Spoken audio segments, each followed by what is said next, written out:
राजस्थान शहर में ब्रह्मपुर नाम का एक गांव था, जहां हर साल उस गांव के लोग इंद्रदेव को प्रसन्न करने के लिए साल में एक बार हवन जरूर करते थे। उस गांव पर इंद्रदेव की कृपा हमेशा रहती थी, तभी तो रेगिस्तान में रहकर भी उस गांव के लोग काफी खुश रहा करते थे। अपने गांव में इंद्रदेव को खुश करने के लिए इस बार भी बड़ा हवन किया जा रहा है। हम सबको उसकी तैयारियां अभी से शुरू कर देनी चाहिए। तुम सही कह रही हो, लेकिन आज मुझे मेरी बहन जो अपने बेटे के साथ विदेश से छुट्टियां मनाने गांव में आ रही है, उसको लेने जाना है।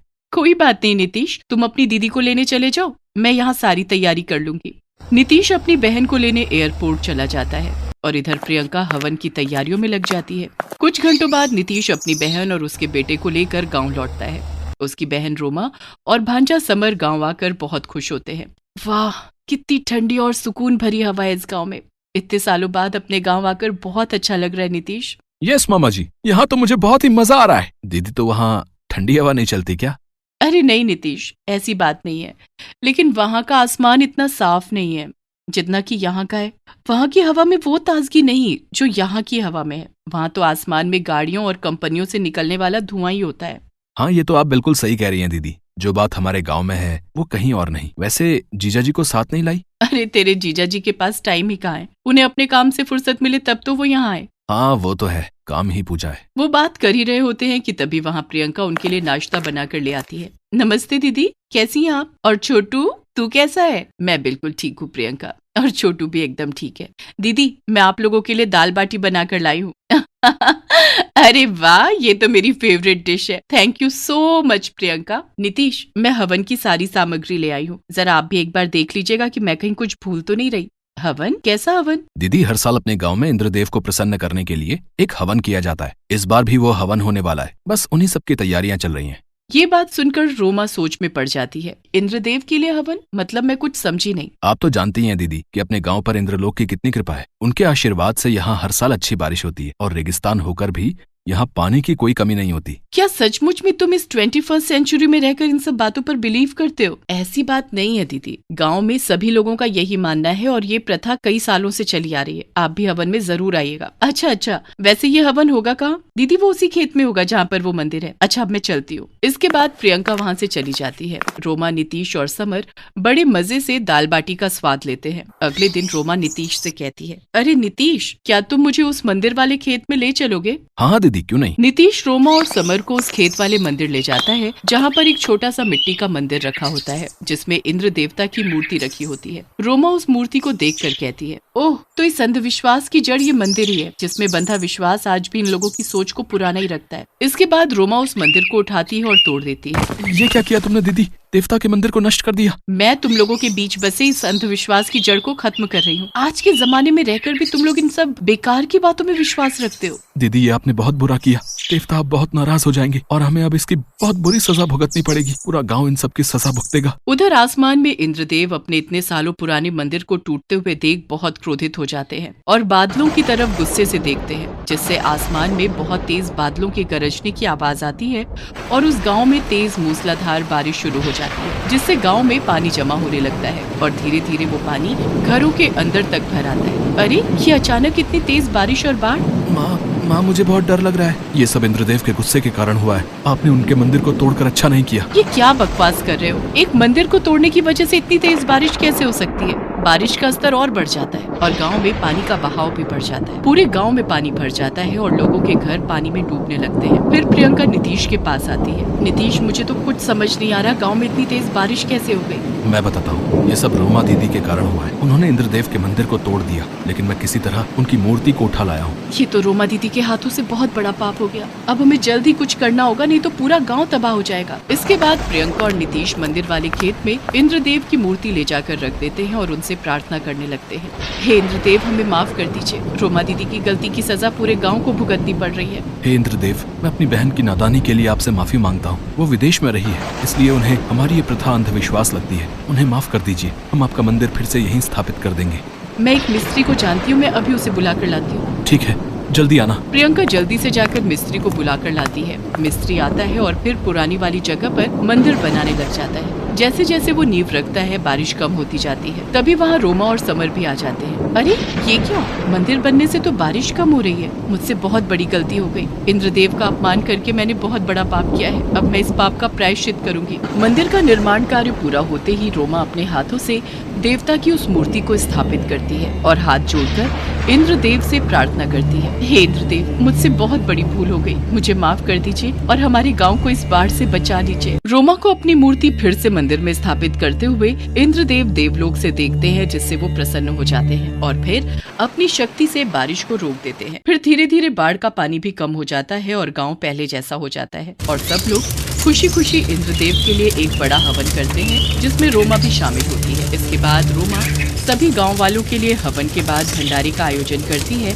और जोर जोर से इंद्रदेव के नाम का जयकारा लगाती है। सोनपुर गांव के मुखिया राम प्रकाश अपने बेटे श्याम से बहुत परेशान रहते थे।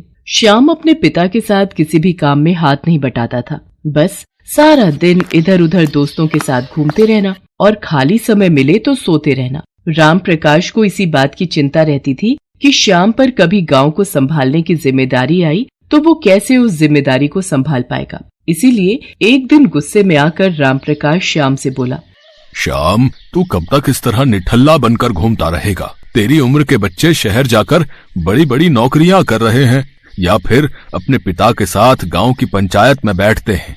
पर तुझे मैं कह कर थक गया, तू भी कुछ काम कर लिया कर। पर तेरे तो कान में जूं तक नहीं रेंगती। मैंने फैसला किया है, अब तुम गांव में तभी आओगे जब कुछ काम धंधा सीख जाओगे। अरे कैसी बातें कर रहे हो? अकेला लड़का कहाँ कहाँ भटकेगा? माँ, मुझे नहीं जाना कहीं भी। मैं पतंग उड़ाने बबलू के घर जा रहा हूँ। खबरदार जो पतंग उड़ाने गए। मैंने कह दिया सो कह दिया। अब तुम कल सुबह काम की तलाश में जाओगे और कोई काम सीख कर ही लौटोगे।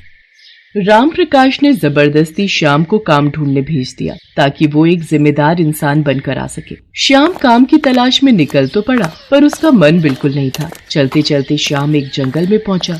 वहीं उसे एक पेड़ के नीचे एक साधु महाराज समाधि में बैठे दिखाई दिए। श्याम ने देखा एक काला नाग साधु बाबा को डसने वाला है। श्याम ने कुछ भी देरी न करते हुए झट से नाग को उठाया और एक और फेंक दिया। शोर से साधु बाबा की समाधि टूट गई। उन्होंने नाग को झाड़ियों में भागते देखा। धन्यवाद बेटा, तुमने आज मेरी जान बचा ली। आओ मेरी कुटिया में चलो, वहाँ चलकर बात करते हैं।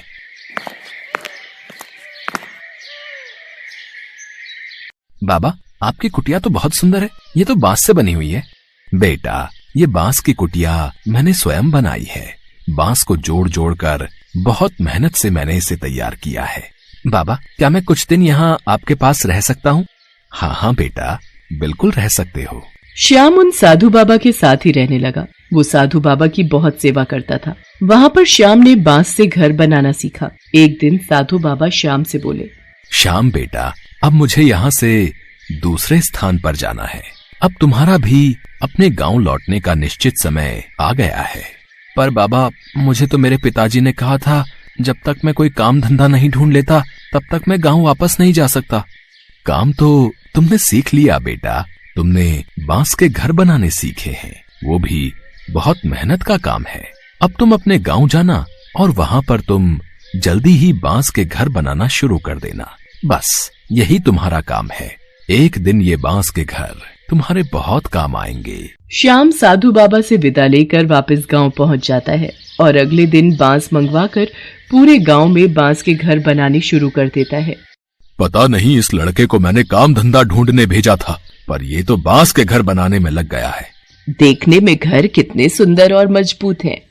पर ये घर किस काम के? यहाँ कौन रहेगा? गांव में सबके अपने अपने घर, अपनी जमीन जायदाद है और ये फिजूल की मेहनत कर रहा है। श्याम कुछ ही दिनों में पूरे गांव में जगह जगह बांस के घर बना लेता है। मॉनसून आ चुका था और सोनपुर गांव में कई दिनों से मूसलाधार बारिश हो रही थी। एक शाम पानी का बहाव तेज हो गया, जिससे सोनपुर गांव के पास वाली नदी में पानी का स्तर ऊपर तक आ गया, जिस कारण सोनपुर गांव बाढ़ की चपेट में आ गया। सोनपुर के साथ साथ आसपास के बहुत से गाँव बाढ़ में डूब रहे थे। सोनपुर गाँव के लोग हाहाकार मचाने लगे। तभी उन्हें गाँव में बने बांस के घर दिखाई दिए, जो काफी ऊंचे बने हुए थे और उन बांस के घरों की छत तक बाढ़ का पानी नहीं पहुंच रहा था। पूरे गांव ने बाढ़ से बचने के लिए श्याम के द्वारा बनाए गए बांस के घरों में शरण ली। राम प्रकाश भी अपने बेटे श्याम और अपनी पत्नी के साथ उसी बांस के घर में शरण लेता है। बाबू, मुझे साधु बाबा ने बोला था कि वक्त आने पर ये बांस के घर बहुत काम आएंगे, और आज हमारा पूरा गांव बाढ़ की चपेट में आ गया है। गांव में एक एक घर बाढ़ में डूब गया है, पर ये बांस के बने घर नहीं डूबे। हमारा पूरा गांव सुरक्षित है। हाँ श्याम बेटा, तूने तो सचमुच अपने गांव के लिए जो किया है वो मैं भी नहीं कर सकता। मुझे तुझ पर गर्व है मेरे बच्चे। कई दिनों तक गांव के लोग आराम से बांस के बने घर में रहते रहे। फिर सब कुछ ठीक हो गया। गांव वालों ने श्याम की बहुत तारीफ की। आसपास के गांव वालों ने जब इस बात को सुना तो वो भी बांस के बने घर देखने के लिए आने लगे। राम प्रकाश जी, आपका बेटा तो बहुत होनहार है। ये बांस के घर बनाकर उसने सचमुच आपके गांव को सुरक्षित कर दिया। हम चाहते हैं श्याम हमारे गांव में भी ऐसे ही बांस के घर बना दे, ताकि बाढ़ आने पर हमारे गांव वाले भी सुरक्षित रहें। जितनी भी लागत लगेगी वो तुम ले लेना श्याम बेटा, पर हम सबके गांव में तुम ऐसे ही बांस के घर बनाने का काम शुरू करवा दो। ठीक है, मैं कल से ही और लोग अपने साथ मदद के लिए ले लेता हूँ, और आप लोग चिंता मत कीजिए, मैं सभी गांव में बांस के घर बनवा दूंगा। भला हो उन साधु बाबा का जिन्होंने मेरे बच्चे को इतना मेहनती बनाने में मदद की। आप सही कह रहे हो। हमारे श्याम ने सचमुच बहुत अच्छा काम किया है। श्याम के द्वारा बनाए बांस के घर दूर दूर तक मशहूर हो गए। बहुत से गांव के मुखिया अपने गांव में बांस के घर बनवाने लगे। धीरे धीरे श्याम का बांस के घर बनाने का काम एक व्यापार में बदल गया और उसने इस काम में बहुत तरक्की की। श्याम ने मन ही मन उन साधु बाबा को धन्यवाद दिया, जिनके कारण उसे ये सफलता मिली थी। हेलो दोस्तों, कैसे हैं आप सब? हमारी कहानियाँ देखने के लिए हमारे चैनल को सब्सक्राइब कीजिए और हाँ, बेल आइकॉन पर क्लिक करना मत भूलिएगा।